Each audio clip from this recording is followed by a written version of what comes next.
Okay, sir. Okay. Good afternoon, everyone. Today is our Financial Accounting BCom Program Lecture 6. सबसे पहले जो हर class में कुछ डाउट्स आ रहे हैं, मैं क्लास स्टार्ट करने से पहले आज की आपकी जो डाउट्स हैं उनको ले रही हूँ। सबसे पहला डाउट है, बार बार मैं बता चुकी हूँ क्या सिलेबस है। फर्स्ट क्लास में हम ऑलरेडी डिस्कस कर चुके थे reference book. Again I am telling you each and everything, तो इस बार जरा ध्यान से सुनिएगा। पहली चीज, सबको कंफ्यूजन ये हो रही है कि हम कहाँ से मटेरियल को डाउनलोड करें। देखिए, अगर आप एसओएल की वेबसाइट ओपन करोगे तो आपको कुछ इस तरह का इंटरफेस शो होगा। क्लियर? तो जो आपको इंटरफेस शो होगा उसमें आपको क्या करना है, आपको क्लिक करना है न्यू यूजी पीजी प्रोग्राम, नीप, न्यू एजुकेशन पॉलिसी वाले जो प्रोग्राम है उसके ऊपर आप क्या करेंगे, क्लिक करेंगे। आपका इंटरफेस इस तरह का शो होगा। आप न्यू यूजी पीजी प्रोग्राम के ऊपर क्लिक करेंगे, देन आपको अपना बीकॉम प्रोग्राम सेमेस्टर 1 पे क्लिक करना है या बीकॉम प्रोग्राम पे आप क्लिक करेंगे तो आपके पास कुछ इस तरह का इंटरफेस आएगा। अपने लेफ्ट हैंड साइड में देखिए, सारे जो आपके सब्जेक्ट्स हैं वो सबसे सब्जेक्ट्स आपको क्या हो रहे हैं, प्रॉपर्ली यहाँ पे शो हो रहे हैं। यहाँ पे आप क्लिक करके क्या कर सकते हो, अपना जो स्टडी मटेरियल है उसको डाउनलोड कर सकते हो। Suppose if I am talking about financial accounting, तो आपको फाइनेंशियल अकाउंटिंग शो हो रहा है, इस पे आप क्लिक करेंगे। यहाँ पे आपको बुक की सॉफ्ट कॉपी मिल जाएगी फर्स्ट थिंग। तो आपको बुक की सॉफ्ट कॉपी वेबसाइट के पे अवेलेबल है, you can download from the website. हर एक सब्जेक्ट का आप वहां से स्टडी मटेरियल डाउनलोड कर सकते हैं, अभी तक आपको नहीं मिला है तो। देन दूसरा कंफ्यूजन बच्चों को सिलेबस को लेके है, क्योंकि सिलेबस अभी जो ये सेमेस्टर स्टार्ट हुआ है, इस सेमेस्टर से सिलेबस में थोड़ा सा चेंजेस है, जो कि मैंने फर्स्ट क्लास में भी आपको बताया था कि आपका जो सिलेबस है, जो वेबसाइट पे इंफॉर्मेशन अवेलेबल है उसके अकॉर्डिंग 5 यूनिट्स हैं।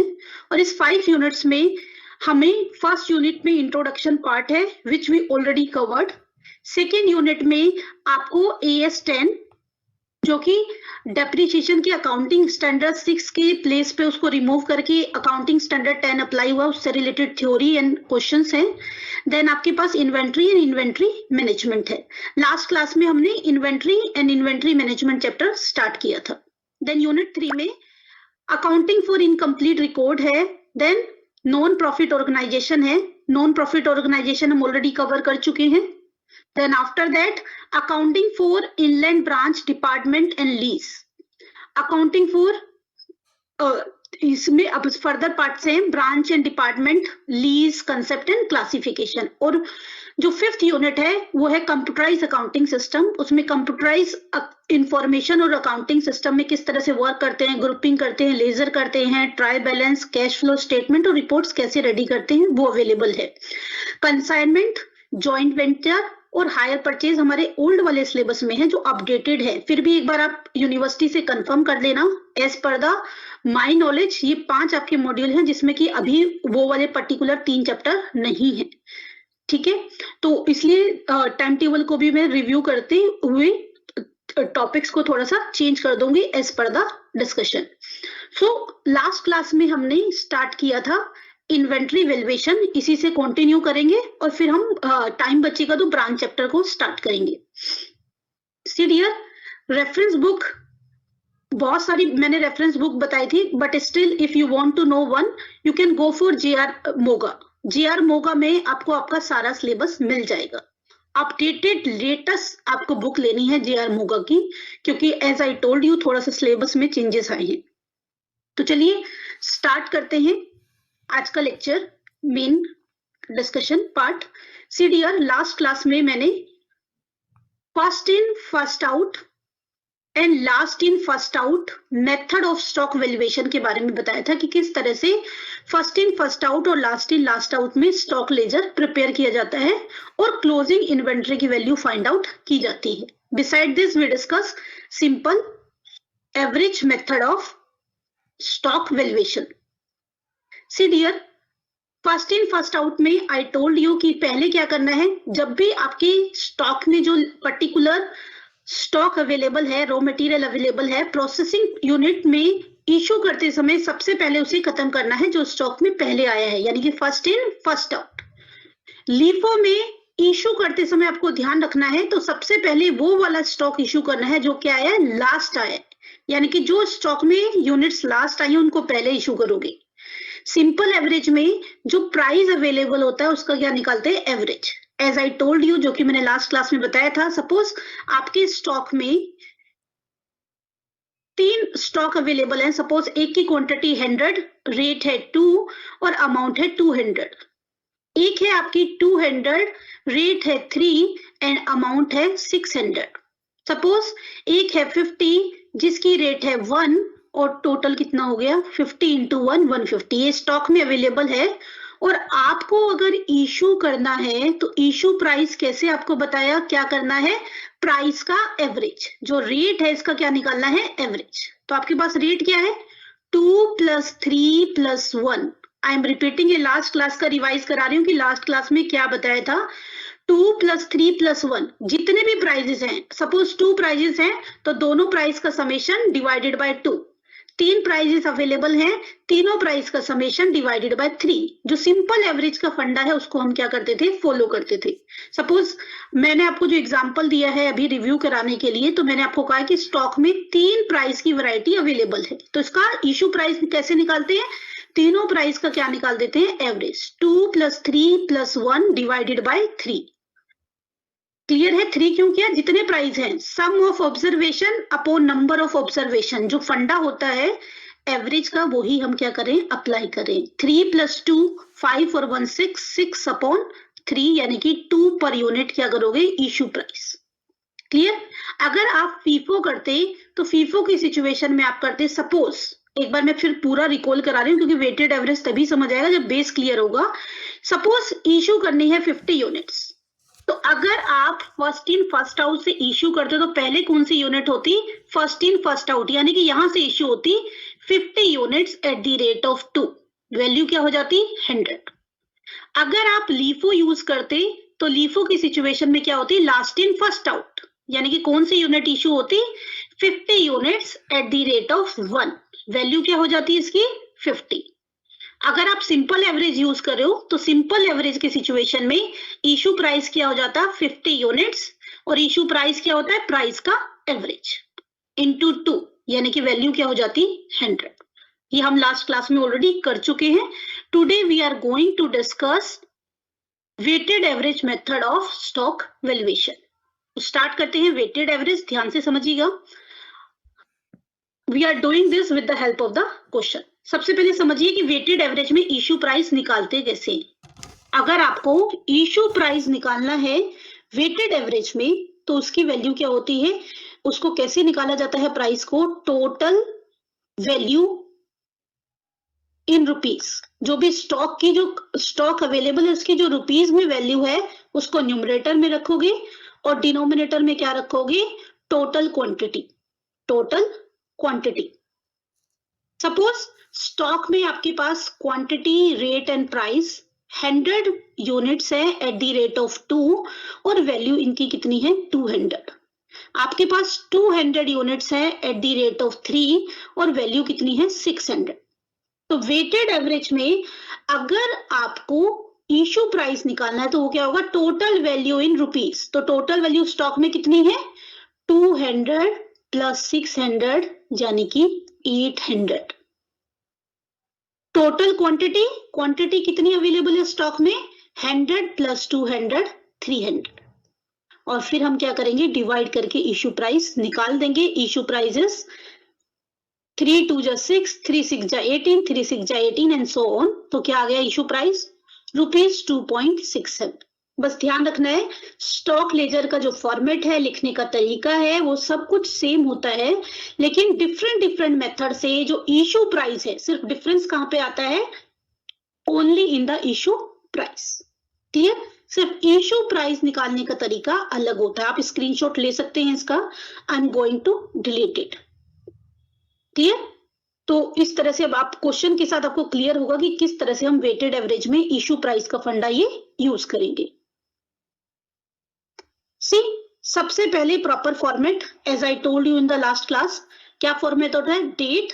अगर आपको बिल नंबर या कुछ दिया हुआ है तो पर्टिकुलर भी ऐड कर सकते हो। Receipt, issue, balance. हर एक कॉलम में 3 3 कॉलम बनाओगे। रिसिप्ट में क्वांटिटी, रेट, अमाउंट, इशू में quantity rate amount and similarly balance में क्वांटिटी रेट अमाउंट। इसमें मैंने एक कंसेप्ट और ऐड किया है because we have less classes, तो सारी चीजें पॉसिबल नहीं है कि हम लोग यहाँ पे लाइव क्लासेस में डिस्कस कर पाए। That's why I try to consider all those important things.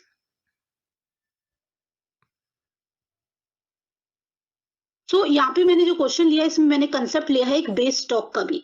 कई बार आपको क्या होता है कि कुछ बेस स्टॉक दिया होता है कि यानी कि इतना स्टॉक हमेशा आपके स्टॉक में अवेलेबल रहना चाहिए, सेफ्टी पॉइंट ऑफ व्यू से उसको आपको टच नहीं करना है। तो वो कंसेप्ट भी मैंने इसी सेम क्वेश्चन में ऐड कर दिया है।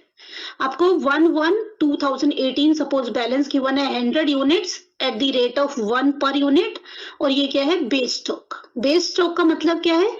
बेस स्टॉक का मतलब होता है ऐसा पर्टिकुलर स्टॉक जो कि हमेशा स्टॉक में अवेलेबल रहना चाहिए।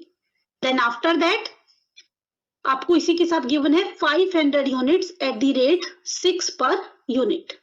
सी 500 units at the rate 6 per unit आपको गिवन है। सबसे पहले इसे पोस्ट करेंगे। ये आपको बैलेंस गिवन है तो सीधा कहां पे भेजेंगे आप? डेट लिखने के बाद इसको बैलेंस में 1/1/2018 बैलेंस में 100 units at the rate of 1, और इसको आप क्या करेंगे 100 इंटू 100, ये क्या आ गया बेस। साथ में बैलेंस है अदर 500 यूनिट का 500 units at the rate of 6 per unit, 500 into 6 3000, ये हमारा हो गया क्लोजिंग बैलेंस। लेकिन ध्यान रखना है कि जो बेस स्टॉक है इसको हमें टच नहीं करना, इसको छोड़ के बाकी सबको हम क्या करते जाएंगे? इश्यू करते जाएंगे। नेक्स्ट है 3/1/2018 receipt 1000 units at the rate of 5 per unit. 1000 units at the rate of 5 per unit. तो आप क्या करेंगे 1000 यूनिट रिसिप्ट में आपने लिखा क्या रेट है 5, 1000 इंटू 5 5000। अब इसको क्या कर दोगे आप? पोस्ट कर दोगे। सबसे पहले पुराना वाला स्टॉक रिपीट करना है क्योंकि अभी बीच में कोई इश्यू नहीं हुआ। ये जस्ट ये जो हमारे पास था इसको क्या कर दोगे repeat. 100 units at the rate of 1 value 100। उसके बाद आपके पास क्या है 500 थी और 1000 और आ गई। ध्यान दीजिएगा बेस स्टॉक को टच नहीं करना, उसको अलग रखना है। अगर बेस स्टॉक नहीं होता तो आप कंबाइनली करके लिख सकते थे। 500 units at the rate of 6 और 3000 हमारे पास है। ध्यान दीजिएगा 500 प्लस 1000 टोटल क्वांटिटी कितनी हो गई 1500। 500 प्लस 1000 1500 आपके पास हो गया, और टोटल वैल्यू कितनी हो गई 3000 पहले से वैल्यू थी, 5000 और आ गया, टोटल वैल्यू क्या हो गई 8000। आई एम रिपीटिंग, बेस स्टॉक मैंने एज इट इज रखा है, फिर मैंने क्या किया है 500 यूनिट्स प्लस 1000 1500 मेंशन किया है। देन आफ्टर दैट 3000 प्लस 500 जो वैल्यू है उसे 8000 कर दिया है, और उसके बाद क्या निकाला है इशू प्राइस। इशू प्राइस कैसे निकालना है? यानी कि आपको पहले से ही बैलेंस बना के रखना है वेटेड प्राइस का। इशू प्राइस क्या हो गया? आपके पास टोटल वैल्यू अब 8000 है और क्वांटिटी कितनी है? टोटल वैल्यू है 8000 और क्वांटिटी कितनी है 1500। 8000 डिवाइडेड बाय 1500, 8000 डिवाइडेड बाय 1500 करोगे तो क्या आ जाएगा आपका 5.333।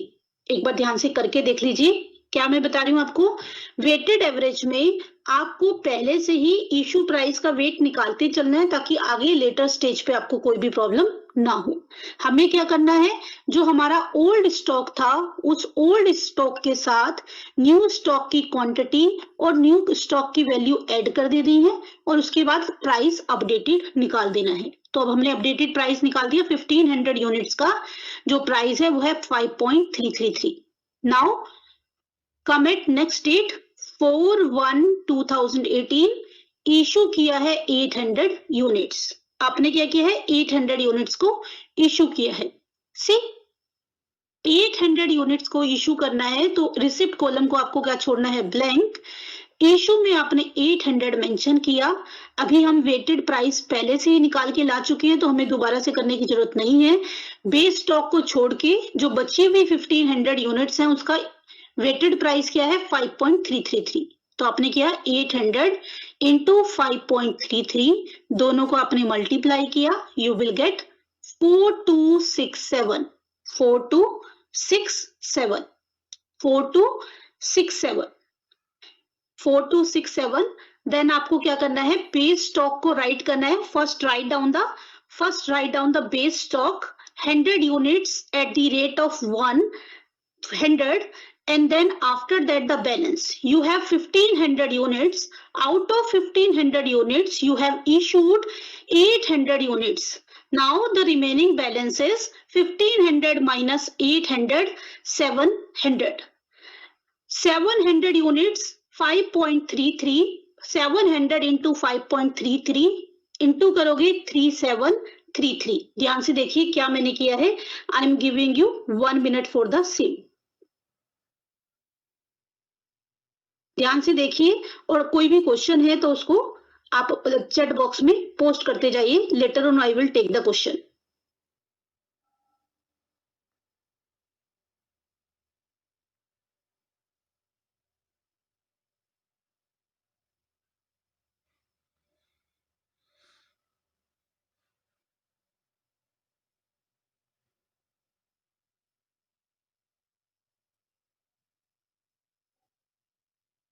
क्लियर? Then next 10/1/2018 receipt. अब ध्यान से देखिए, अगर पीछे अभी भी कंफ्यूजन रह गया तो इस वाले स्टेप से आपको क्लियर हो जाएगा। 10/1/2018, 10/1/2018 रिसिप्ट 1000, रेट क्या है 1000 units at the rate of 7 per unit. 1000 unit eight the rate 7 per unit, 1000 into 7 कितना हो गया 7000। अभी हमारे पास पहले से स्टॉक में कितनी यूनिट है 700। 1000 यूनिट्स और आ गई हैं तो क्या वैल्यू हो गई है 1700। ध्यान दीजिएगा, आई am repeating the same thing. Base stock को आपको टच नहीं करना है। बेस स्टॉक को आप क्या करेंगे, एज इट इज, हर बार शुरू करने से पहले, हर डेट से पहले आपको क्या करना है, बेस स्टॉक को एज इट इज मेंशन करना है। ईच डेट में जब आपको क्वेश्चन में बेस स्टॉक का लिखा हुआ है तो आपको बेस स्टॉक को एज इट इज रखना है। अगर क्वेश्चन में बेस स्टॉक मेंशन नहीं है तो ओवरऑल टोटल आप क्या करेंगे मेंशन। हमारे क्वेश्चन में बेस स्टॉक है, इसलिए हर डेट को हम पहले क्या मेंशन कर रहे हैं, बेस स्टॉक, और उसके बाद हम क्या कर रहे हैं, एड ऑन। 700 यूनिट थे बिसाइड बेस स्टॉक, तो 700 प्लस 1000, 1700 यूनिट्स। क्लियर?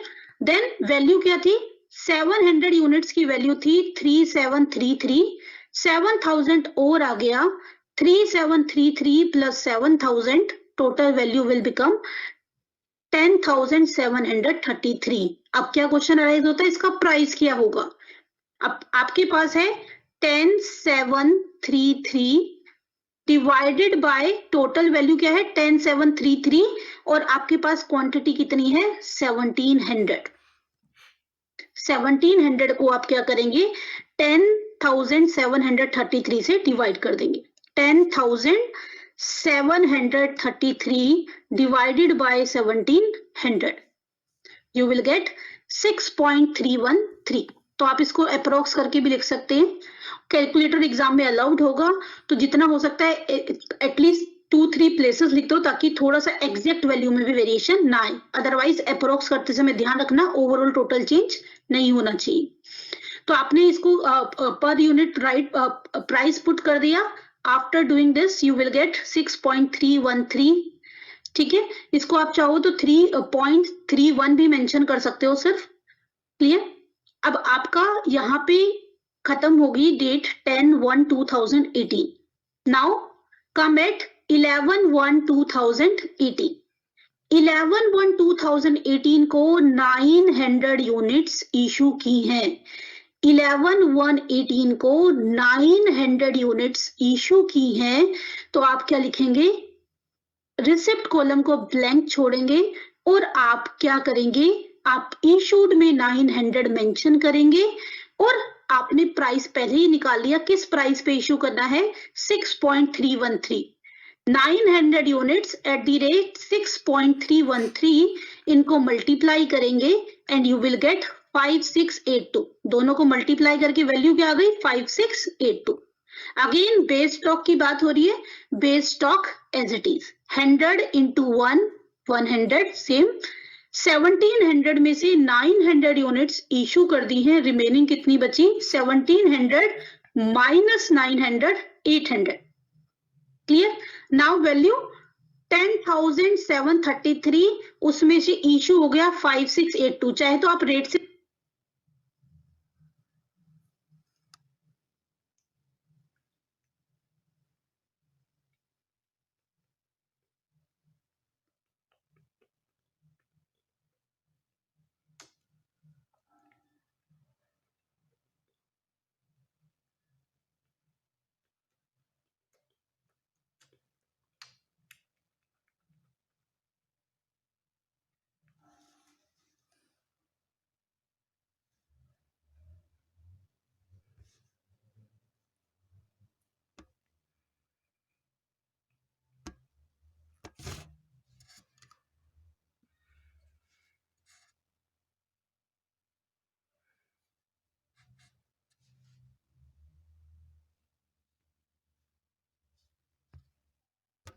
33 उसमें से इशू हो गया 5682। चाहे तो आप रेट से मल्टीप्लाई कर दो। देखिए आपके पास है 800 यूनिट्स इंटू 6.313। आपके पास क्या वैल्यू आ रही है 5050.4। एज आई टोल्ड यू, जब आप वैल्यू लोगे, क्योंकि लेंथी वैल्यू आ रही है, अप्रोक्सीमेशन में आ रहा है, तो आपको ध्यान रखना है। तो यहाँ पे अप्रोक्स करके वैल्यू लिखी गई है ताकि ओवरऑल टोटल क्या हो जाए, इक्वल हो जाए। तो इसके लिए आप ये भी कर सकते हो कि थोड़ा बहुत पॉइंट्स में जो वेरिएशन आ रहा है, इशू प्राइस निकालने के बाद you can do one thing, जो टोटल है, जैसे हमारे पास टोटल क्या है 10,733 minus issue price. Issue price कितना है 5682। इस तरह से भी आप निकाल सकते हो, तो अप्रोक्सीमेशन की प्रॉब्लम भी नहीं आएगी, आपके पास सेम वैल्यू आ जाएगी।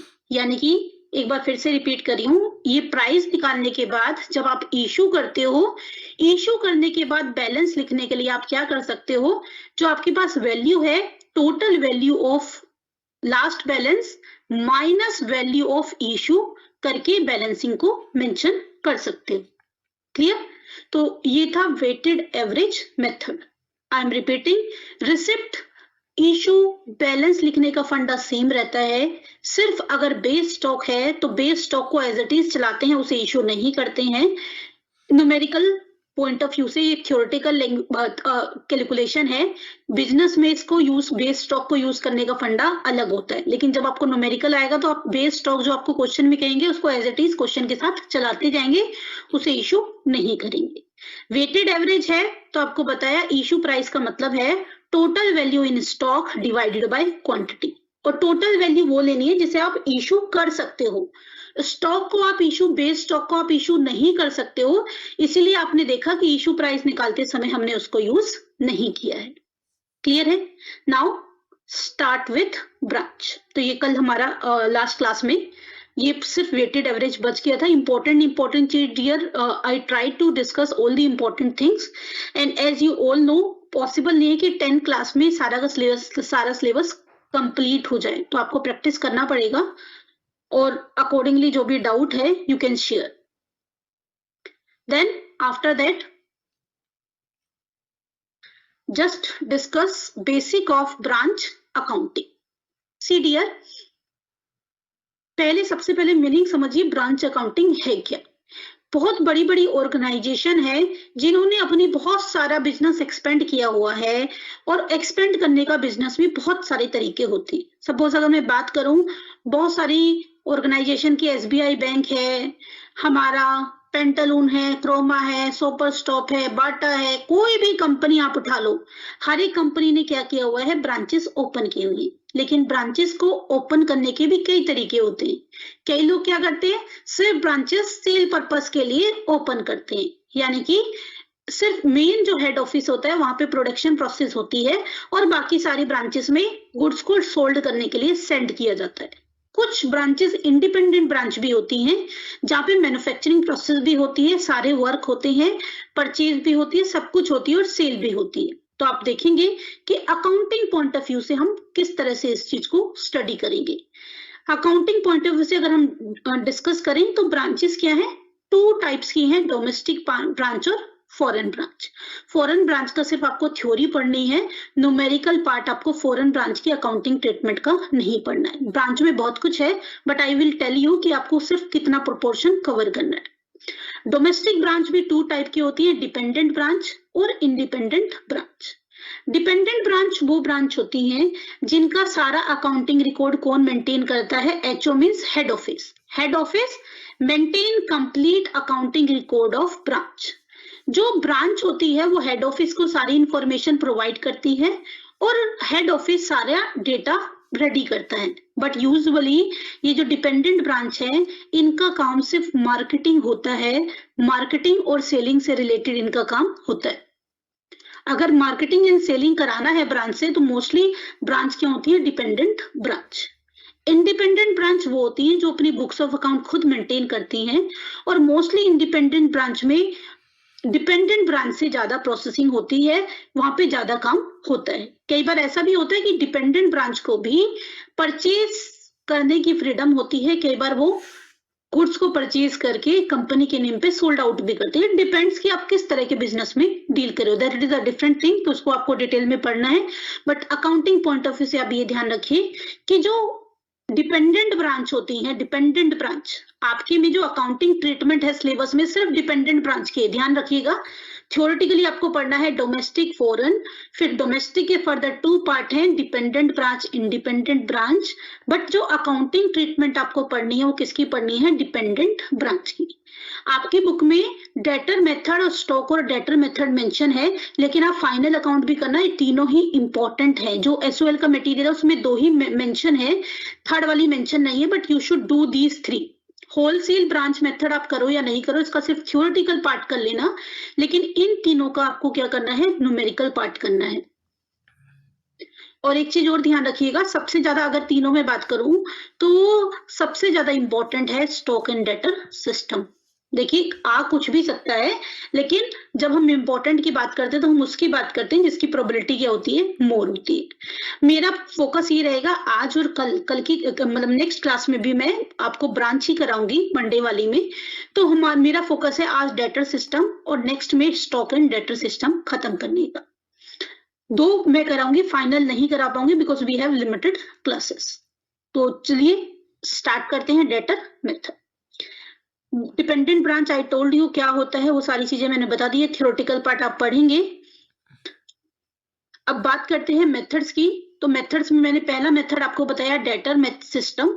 डेटर सिस्टम में जो हेड ऑफिस होता है अपनी बुक्स ऑफ अकाउंट में, जो हेड ऑफिस में बुक्स ऑफ अकाउंट बनती है उसमें सिर्फ वो ब्रांच का अकाउंट खोल देता है। सपोज ब्रांच दिल्ली में है, दिल्ली ब्रांच अकाउंट, कोलकाता में है, कोलकाता ब्रांच अकाउंट, मुंबई में है, मुंबई ब्रांच अकाउंट, कानपुर में है, कानपुर ब्रांच अकाउंट।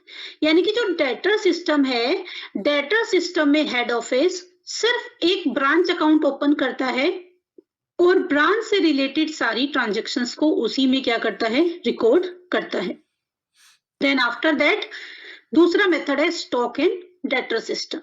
अगर कोई कंपनी अपनी ब्रांच के ऊपर ज्यादा कंट्रोल करना चाहती है, अच्छे से सारी चीजों को लुक आफ्टर करना चाहती है, तो वो फॉलो करती है अकाउंटिंग रिकॉर्डिंग का स्टॉक एंड डेटर सिस्टम, जिसमें अब एक अकाउंट नहीं बनता, अलग अलग अकाउंट बनते हैं। इसमें ब्रांच का स्टॉक अकाउंट बनता है, ब्रांच डेटर अकाउंट बनता है, ब्रांच एक्सपेंसेस बनता है, goods send to branch account बनाते हैं और ब्रांच एडजस्टमेंट अकाउंट बनाते हैं। देखिए ब्रांच अकाउंट में भी हम ये सारी चीजों की रफली कैलकुलेशन कर लेते हैं डेटा अराइव करने के लिए, लेकिन स्टॉक एंड डेटर सिस्टम में इन्हें फॉर्मली सेपरेट बनाना नेसेसरी है। और जो थर्ड इंपॉर्टेंट मेथड है जो मैंने आपको बताया वो है फाइनल अकाउंट सिस्टम। आपके में डिपेंडेंट ब्रांच की 3 ही मेथड हैं जिनकी अकाउंटिंग ट्रीटमेंट आपको करनी है, बाकी सिर्फ थ्योरेटिकल ओवरव्यू पढ़ना है, इन तीनों का न्यूमेरिकल करना है। Final account system, under this system head office open branch trading and profit loss account. Head office क्या करता है, ब्रांच का trading and profit and loss account separate open करता है और एक क्या ओपन करता है, ब्रांच अकाउंट। चलिए देखते हैं डेटर सिस्टम में क्या करते हैं। As I told you, debtor system में सिर्फ एक ही अकाउंट बनता है, ब्रांच अकाउंट, और ब्रांच के नाम के साथ। सपोज एक कंपनी की मल्टीपल ब्रांच है तो सभी ब्रांचेस के अलग अलग अकाउंट क्या कर देंगे, ओपन कर देंगे। ठीक है, तो इसमें आपका सपोज कानपुर में है, कानपुर ब्रांच अकाउंट, लखनऊ है, लखनऊ ब्रांच अकाउंट, गुरुग्राम है, गुरुग्राम ब्रांच अकाउंट। ठीक है ना, तो कहीं भी जो भी है वहां पे ब्रांच का नाम लिख के उसका अकाउंट, उससे रिलेटेड सारी ट्रांजेक्शन वहीं पे पोस्ट की जाती है। इसका फॉर्मेट बिल्कुल सिंपल सा रहता है, पर्टिकुलर्स अमाउंट डेबिट क्रेडिट। शुरुआत कैसे करते हैं, सबसे पहले ब्रांच के पास जो भी ओपनिंग बैलेंस है उनको मेंशन करते हैं। Opening balance of individual asset at branch, cash in hand है, कैश एट बैंक है, या फिर छोटे मोटे खर्चे के लिए, पेटी एक्सपेंसेस के लिए कोई कैश दिया हुआ है हेड ऑफिस ने ब्रांच को, तो सारे ओपनिंग बैलेंस लिखते हैं। Then after that goods send to branch account at cash और loaded price.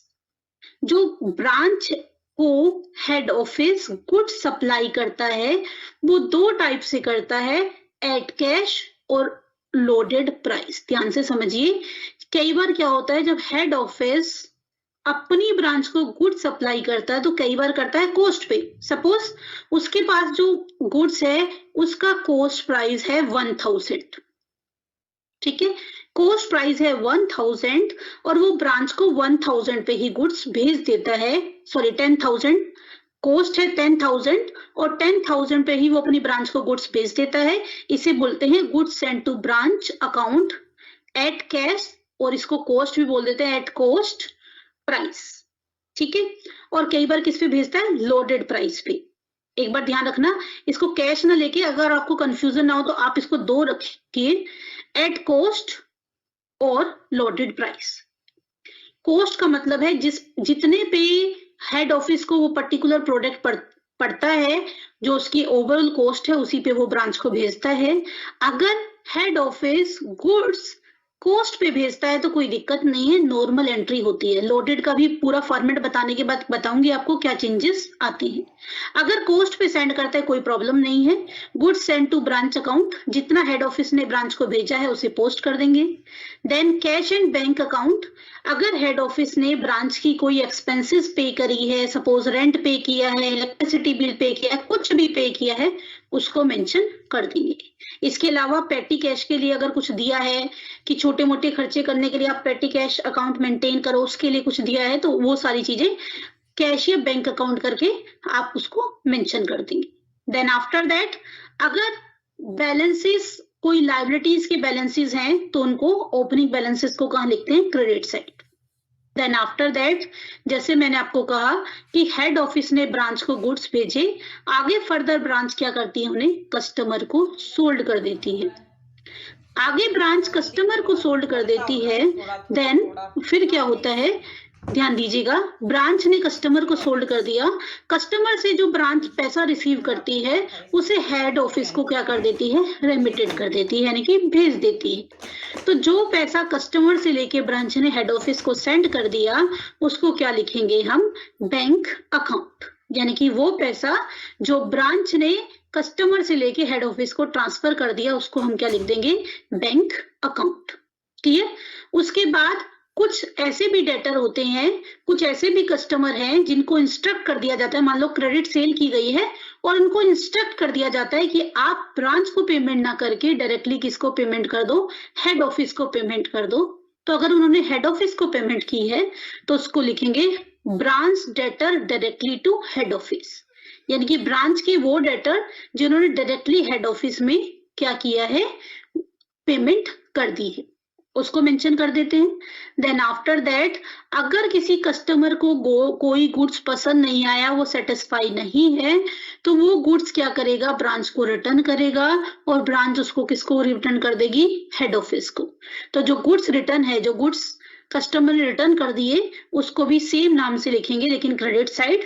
Goods send to branch account क्या है, रिटर्न बाय ब्रांच, वो गुड्स जो कस्टमर ने रिटर्न करे थे ब्रांच को और ब्रांच ने हेड ऑफिस को रिटर्न कर दिए, वो भी हो सकते हैं। प्लस कई बार इन डिफरेंट सिचुएशन भी हो सकती है, कुछ अनसोल्ड गुड बच गए, वो गुड्स क्या किया, ब्रांच ने हेड ऑफिस को सेंड कर दिए। एक बार फिर से रिपीट कर रही हूं, अगर हेड ऑफिस ब्रांच को गुड्स भेजती है तो उसको बोलते हैं गुड्स सेंड टू ब्रांच। अगर ब्रांच कुछ अनसोल्ड गुड्स हैं या फिर कस्टमर ने कुछ गुड्स रिटर्न कर दिए हैं, उनको पसंद नहीं आया, डिफेक्टिव है या कोई भी रीजन है, जो ब्रांच है वो हेड ऑफिस को गुड्स रिटर्न करता है तो उसको मेंशन करते हैं credit side goods send to branch account. Clear? उसके बाद बैलेंसिंग फिगर निकालते हैं।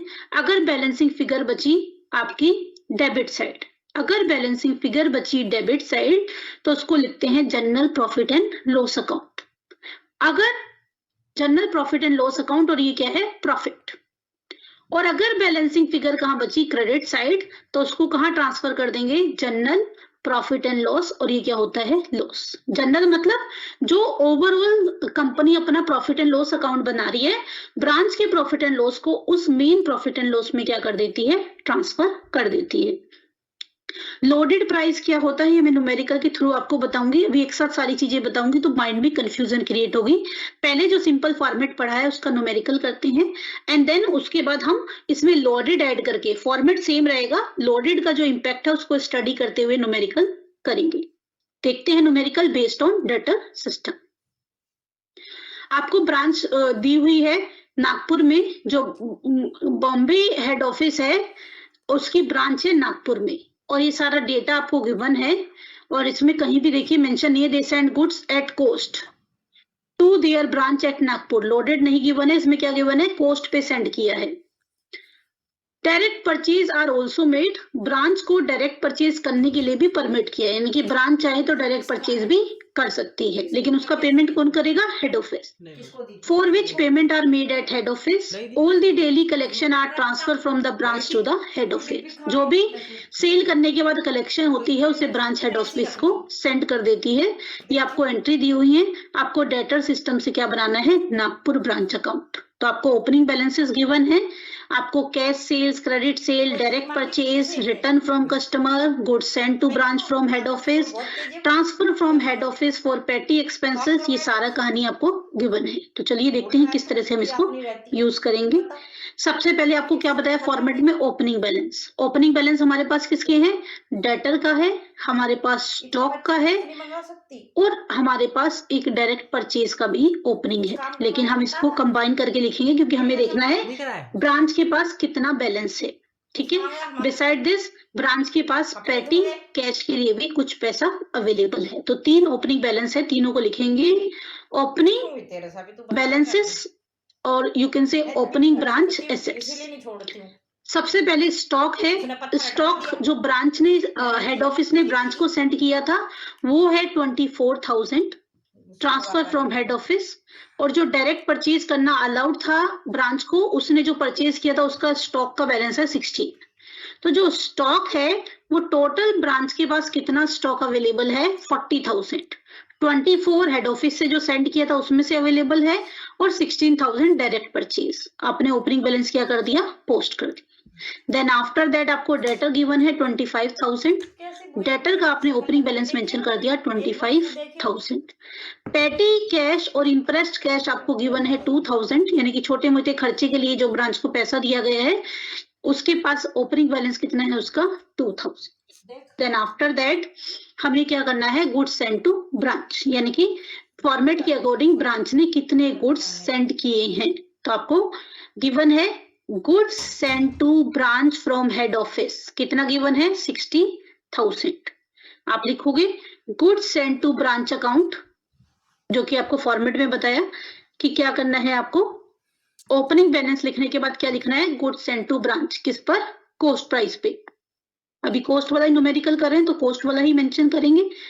गुड्स सेंड टू ब्रांच 60,000 है, 60,000 हमने goods send to branch account करके पोस्ट कर दिया। देन आफ्टर दैट अगर आप ध्यान से देखोगे तो इसमें आपको कैश सेल्स गिवन है, क्रेडिट सेल्स गिवन है और डायरेक्ट परचेज गिवन है, यानी कि ब्रांच ने ओपनिंग बैलेंस डायरेक्ट परचेज का 16 था और भी डायरेक्ट परचेज की है 45 की। डायरेक्ट परचेज ब्रांच करती है, क्वेश्चन में गिवन है direct purchase are also made by the branch for which payment are made at head office, लेकिन पेमेंट कौन करेगा इसकी हेड ऑफिस। तो पेमेंट की है या नहीं की क्वेश्चन में मेंशन नहीं है, तो ये डायरेक्ट परचेज को आप क्या मानोगे क्रेडिट परचेज, और इससे क्या राइज हो जाएंगे क्रेडिटर। तो इसको आप लिख दोगे टू क्रेडिटर अकाउंट और ब्रैकेट में क्या लिख दोगे, डायरेक्ट परचेज। कितना परचेज किया है ब्रांच ने, 45,000। ये ब्रांच के पास अभी सारी चीजें अवेलेबल हैं। बिसाइड दिस ब्रांच ने कौन से हेड ऑफिस ने ब्रांच के कौन कौन से एक्सपेंसेस पे किए हैं और पेटी कैश के लिए क्या दिया है वो आपको देखना है। अब ध्यान दीजिएगा, transfer from head office for पेटी कैश 4,000 पे किया है और इसके अलावा कौन कौन से एक्सपेंसेस पे किए हुए हैं क्वेश्चन में से आपको देखना है। आपके पास है डिस्काउंट है, रेमिटेंस है, इसके अलावा ब्रांच एक्सपेंसेस। ये है branch expenses directly paid by head office. Branch की एक्सपेंसेस हेड ऑफिस ने डायरेक्टली जो पे किए हैं वो है 30,000 और इंटरेस्ट और पेटी एक्सपेंसेस के लिए दिए हैं वो है 4,000। तो सबसे पहले इनकी पोस्टिंग करेंगे टू बैंक अकाउंट करके, मेंशन क्या करेंगे, सन्ड्री एक्सपेंसेस, यानी कि मिसलेनियस एक्सपेंसेस के लिए हेड ऑफिस ने ब्रांच के कितने पे किए हैं, 30। और उनको खुद से खर्च करने के लिए जो छोटे मोटे खर्चों के लिए दिए हैं, पेटी कैश कितना दिया है, 4,000। यानी कि कहने का मतलब क्या है, जितनी भी सारी चीजें हेड ऑफिस ने ब्रांच को प्रोवाइड की हैं उन सबको कहां लिख देना है, डेबिट में। ब्रांच के कोई एक्सपेंसेस अगर हेड ऑफिस ने पे किए हैं, डेबिट में। अगर छोटे मोटे खर्चे के लिए पेटी कैश अगर ब्रांच को प्रोवाइड किया गया है हेड ऑफिस की तरफ से, उसको भी कहां कर देंगे हम, उसको भी शिफ्ट कर देंगे डेबिट साइड। हर जगह पे डायरेक्ट परचेज अलाउड नहीं होती, हमारे क्वेश्चन में डायरेक्ट परचेज अलाउड है। डायरेक्ट परचेज ब्रांच ने की है, पेमेंट हेड ऑफिस करेगा, इसलिए उस वैल्यू को हमने क्या लिखा, क्रेडिट। क्योंकि हमारे क्वेश्चन में कहीं भी क्लियर कट मेंशन नहीं है कि उसके लिए पे आउट हुआ या नहीं हुआ है। तो सारा जो भी ब्रांच के पास चीजें आई थी वो हमने लिख दी। अब ब्रांच की ड्यूटी क्या है, ब्रांच की ड्यूटी है रेमिटेंस करना, यानी कि जो सेल की है उसका पैसा हेड ऑफिस को सेंड करना। तो आप देखोगे यहाँ पे जो हमारे आइटम बचे हैं उसमें है रिटर्न फ्रॉम कस्टमर है, एक है हमारे पास bad debts, discount to customers, remittance to head office. कितना रेमिटेंस किया गया है, remittance to head office receive by head office 1,65,000। Head office ने जो रेमिटेंस रिसीव किया है वो कितना है, 1,65,000। इसका मतलब है जो ब्रांच है उसने हेड ऑफिस को सेल करने के बाद 1,65,000 ट्रांसफर कर दिए हैं। Then after that remittance to head office not received by head office so far. Branch ने हेड ऑफिस को रेमिटेंस तो किए लेकिन अभी तक नहीं पहुंचे हैं, अभी तक हेड ऑफिस के पास 5,000 रुपीज नहीं पहुंचे हैं। एंड देन आफ्टर दैट आपको क्लोजिंग बैलेंस गिवन है, स्टॉक का, डायरेक्ट परचेज का और उसके बाद ट्रांसफर फ्रॉम हेड ऑफिस का। देन डेटर हमें कैलकुलेट करना है, इंटरेस्ट कैश कैलकुलेट करना है, पेटी कैश एक्सपेंसेस आपको गिवन है 4,000। तो ध्यान से देखिएगा कि किस तरह से बैलेंसेस को लिखना है। आई होप डेबिट साइड के आपको क्लियर हो गए हो। सेकेंड में अब हमें सबसे पहला काम क्या करना होता है, रेमिटेंस लिखना। बाय बैंक और उसको क्या, बाय बैंक क्या लिखेंगे, रेमिटेंसेस। क्या रेमिटेंसेस होते हैं, रेमिटेंसेस जो है सेल्स के होते हैं, कैश और क्रेडिट सेल का वो पैसा जो ब्रांच ने हेड ऑफिस को क्या किया है, ट्रांसफर किया है। तो देखिए ध्यान से जरा, bank remittance receive from branch, cash cell की थी 45, कैश सेल्स ट्रांसफर कर दिया। कैश फ्रॉम डेटर, अब कैश फ्रॉम डेटर्स आपको डिसाइड करना है कितना होगा। यहाँ पे लिखा हुआ है रेमिटेंट टू हेड ऑफिस 1,65,000। इस 1,65,000 में से 1,65,000 टोटल ब्रांच ने हेड ऑफिस को भेजा है, उसमें से कैश सेल कितनी थी, 45। इसका मतलब है क्रेडिट सेल का भी कितना पैसा आ गया है, 1,20,000। तो यहाँ पे लिखोगे कैश सेल्स का 45, कैश फ्रॉम डेटर्स का जो मनी है वो है 1,20,000। और आप चाहो तो इन दोनों को प्लस करके एक साथ लिख सकते हो। ये मैंने आपको फैसिलिटेट करने के लिए एक एक्स्ट्रा कॉलम में लिखा है, आप इसको ब्रैकेट में ही यहीं पे लिख के ओवरऑल टोटल शिफ्ट कर सकते हो। इसके अलावा 5,000 ट्रांसफर तो किए हैं, अभी तक पहुंचे नहीं है हेड ऑफिस में। Cash from debtor in transit वो है 5,000। तो टोटल कितना हो गया, 165 प्लस 5 170। एक बार फिर से रिपीट कर रही हूँ, आप चाहें तो इसको अलग अलग ना लिख के आप क्या कर सकते हैं, एक साथ। मतलब ये जितनी चीजें मैंने लिखी हैं ये आपकी रेफरेंस के लिए मेंशन की गई हैं। आप चाहो तो इन सब की जगह पे सिर्फ क्या लिख सकते हो, बैंक लिखो, बैंक के ब्रैकेट में लिखो कैश का 45,000 एंड देन 1,65,000 ट्रांसफर किया था, उसमें से 45,000 कैश का था, तो क्रेडिट का कितना है 1,20,000 देन प्लस 5,000 रुपीज ब्रांच ने हेड ऑफिस को भेजे थे लेकिन अभी तक नहीं पहुंचे हैं 5,000। और डायरेक्टली क्या कर सकते हो, इन सारी जगह पे इनको मेंशन ना करके आप डायरेक्टली अच्छे से समझने के बाद आप डायरेक्टली इसको क्या कर सकते हो 1,70,000 पोस्ट कर सकते हो। क्लियर? तो ये सिर्फ समझाने के लिए अलग अलग लिखा है, आप क्या करोगे ये कैलकुलेशन करके वर्किंग नोट में you can directly right this, क्योंकि मोटो क्या है वो अमाउंट लिखना जो कि ब्रांच ने हेड ऑफिस को सेंड की है।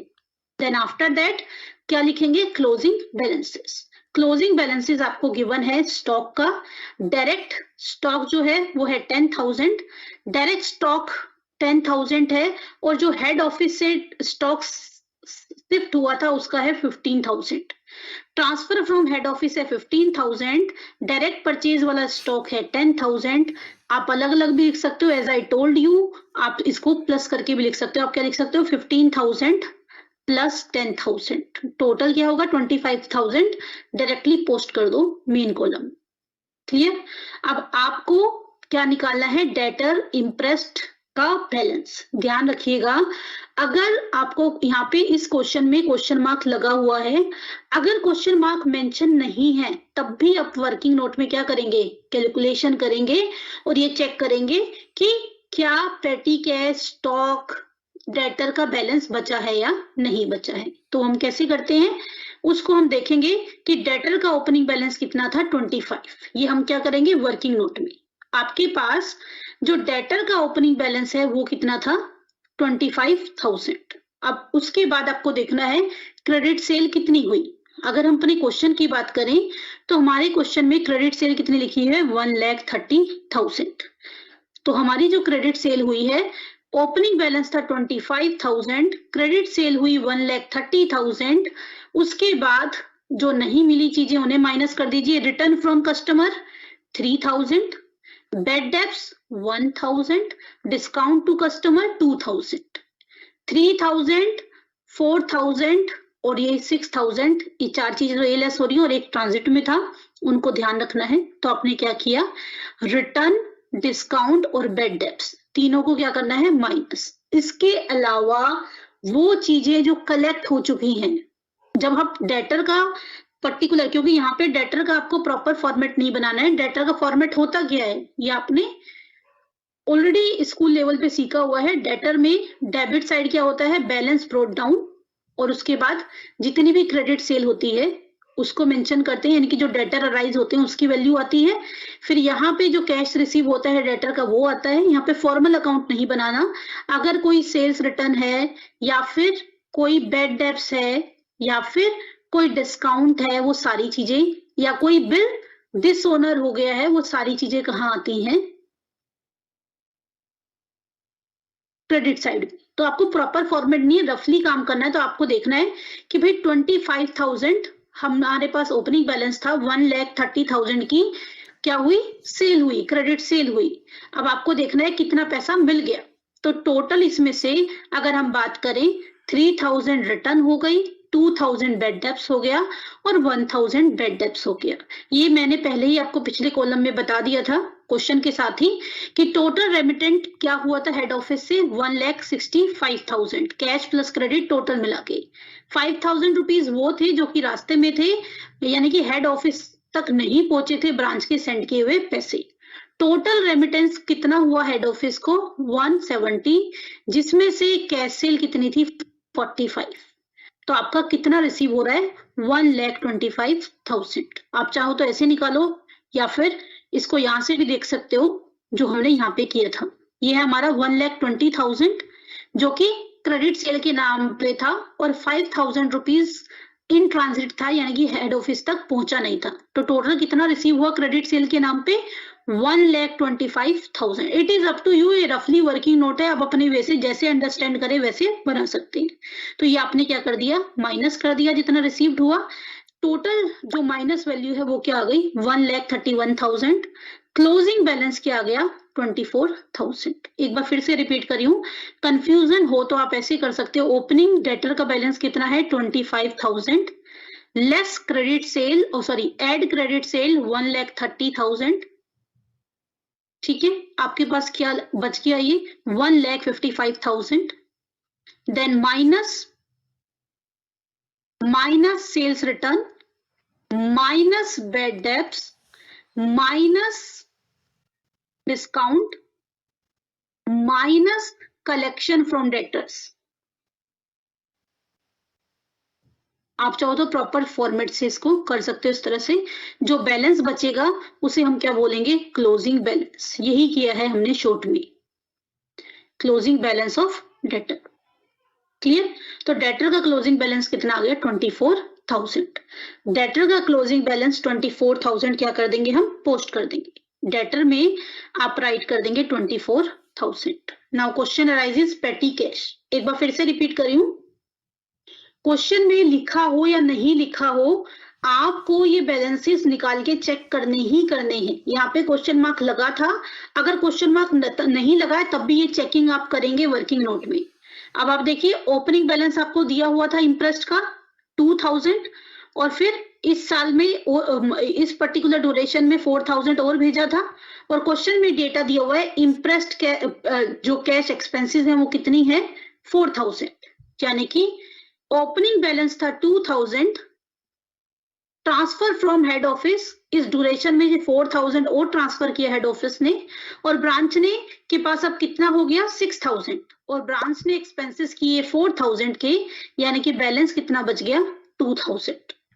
इसको आप मेंशन कर दोगे इंटरेस्ट कैश में 2,000। क्लियर? इसके बाद क्या करना है, इसके बाद आपको क्रेडिट साइड और डेबिट साइड का क्या करते हैं हम टोटल करते हैं। क्रेडिट और डेबिट साइड का क्या करते हैं हम टोटल करते हैं। आपने टोटल किया, यू विल गेट 2,21,000, ये आपका टोटल आ गया। क्रेडिट साइड के टोटल में से डेबिट साइड का टोटल माइनस कर दिया, क्रेडिट साइड के टोटल में से डेबिट साइड का टोटल माइनस कर दिया, तो आपके पास बैलेंसिंग फिगर क्या आ जाएगी 15,000। ठीक है, आपको मैंने एक चीज और बताई थी, बेसिक में ये चीज बता चुकी हूँ, इसलिए बार बार अब नहीं बता रही हूँ क्योंकि बहुत ज्यादा टाइम वेस्ट अदरवाइज होगा। पहली 2 क्लास में यही मोटो था कि आपको बैलेंसिंग करना बताना और बेसिक बताना कैसे बैलेंसेस निकालते हैं। जो भी बड़ा टोटल है उसमें से छोटे वाले टोटल को लेस कर देना है, और जो छोटा टोटल है उधर ही क्या हो जाएगी बैलेंसिंग फिगर। आपको फॉर्मेट बताते हुए मैंने बताया कि जो नेट प्रॉफिट अगर फिगर आपकी आई डेबिट साइड बैलेंसिंग फिगर, तो उसे क्या बोलते हैं transfer to general profit and loss, और इसको क्या बोलेंगे प्रॉफिट। और अगर बैलेंसिंग फिगर क्रेडिट साइड आई by transfer to general profit and loss, और वो किसका पोर्शन होता है लॉस का, यानी कि जब हेड ऑफिस अपना main trading profit and loss account या इनकम स्टेटमेंट बनाएगा, उसे कहाँ इसको ऐड कर देगा ब्रांच प्रॉफिट के नाम से, इसको क्या कर देगा ऐड कर देगा। क्लियर? ठीक है, ये अभी हमने सिर्फ बेसिक किया है। नेक्स्ट क्लास में डेटर सिस्टम का ही लोडिंग वाला क्वेश्चन करेंगे, और कोशिश करेंगे stock and debtor system. At least कोशिश करते हैं, सबको टच करने से अच्छा है कि जितना करें उसको एटलीस्ट अच्छे से करें।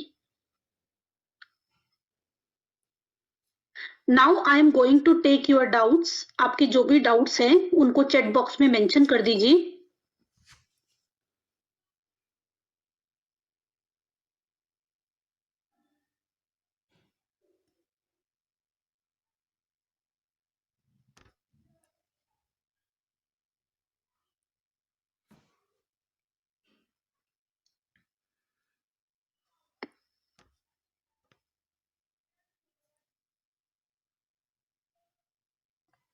तो फाइनल अकाउंट और ये सारी चीजें हो, इंडेक्स चेक करके लीजिए, क्योंकि जेआर मोगा के भी बहुत सारे आपके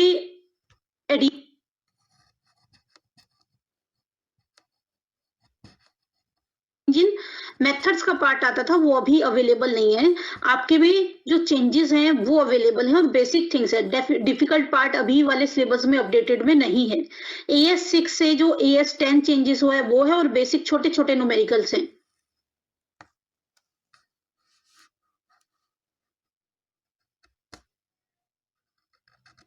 वीडियो लिंक बेटा हमारे पास नहीं होती, एसओएल की वेबसाइट पे आपको मिलेंगे। डियर, डायरेक्ट परचेज का क्रेडिट साइड आपने बैलेंस, जो क्लोजिंग बैलेंस है वो किया है। ध्यान रखिएगा, जो डायरेक्ट परचेज जो ब्रांच ने हेड ऑफिस की इंस्ट्रक्शन से जो डायरेक्ट परचेज की है, उस डायरेक्ट परचेज को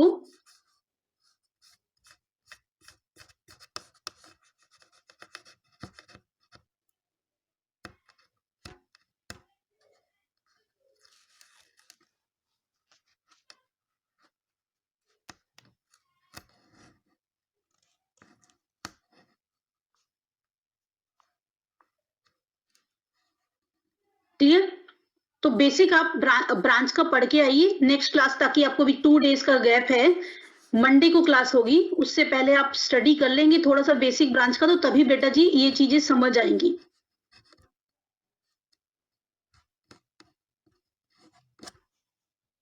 ब्रांच कर रहे हैं बेटा जी हम, ब्रांच।